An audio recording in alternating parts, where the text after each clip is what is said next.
There comes a point in every man's life when he realizes that no amount of explanation will ever be enough. You can twist your words, soften your tone, clarify your intentions, yet people will still hear only what they want to hear. The Stoics understood this deeply. They knew that trying to control how others perceive you is a form of slavery, a quiet, invisible chain that binds the soul to the opinions of others. When you constantly justify yourself, you hand over your peace to the judgment of strangers. You make their misunderstanding your problem, their disapproval your burden. Epictetus once said, "If you want to improve, be content to be thought foolish and stupid." The wise man is not concerned with how he appears, but with how he truly is. The fool, on the other hand, polishes his image and forgets his character. Explaining yourself is often disguised as humility, but it is rarely that. Most of the time it's fear of rejection, fear of being disliked, fear of standing alone. Yet the man who walks the Stoic path understands that solitude is not a punishment, but a sanctuary. He does not beg to be understood. He strives to be clear within himself. There is a quiet power in silence. It unsettles those who feed on reaction.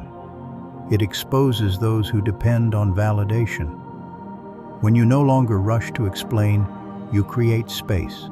Space for dignity, for self-respect, for strength.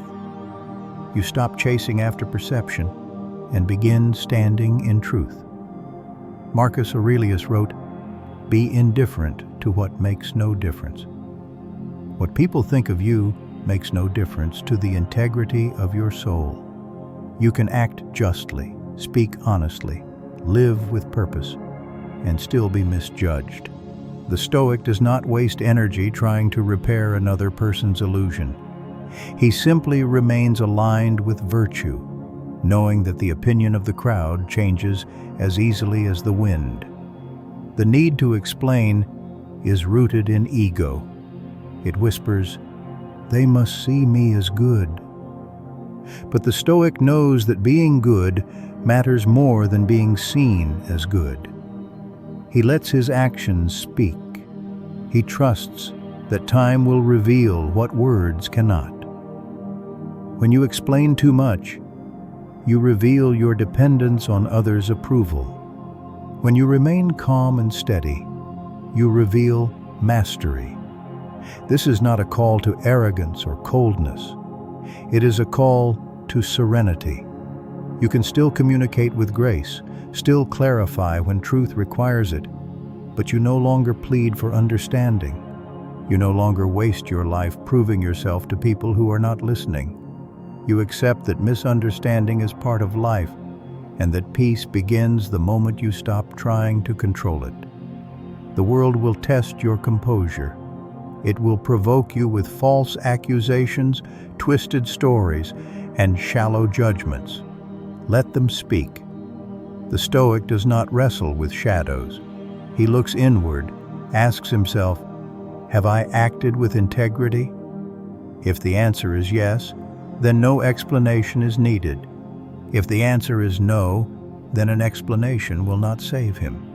Life becomes lighter when you no longer drag the weight of other people's opinions.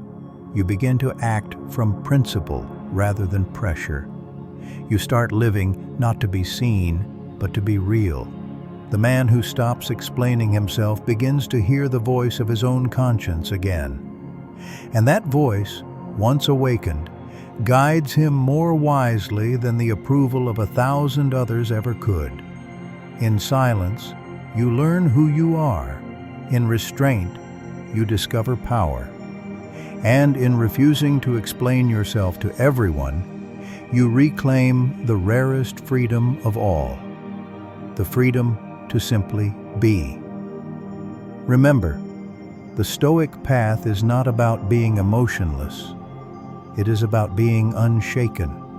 It is about knowing that truth does not need marketing, and peace does not need an audience. You owe the world your honesty and your effort, but not your endless explanations. So speak when it is useful. Be silent when it is not. Let your life be your argument, your actions, your proof, your peace, your reply. That is the Stoic truth.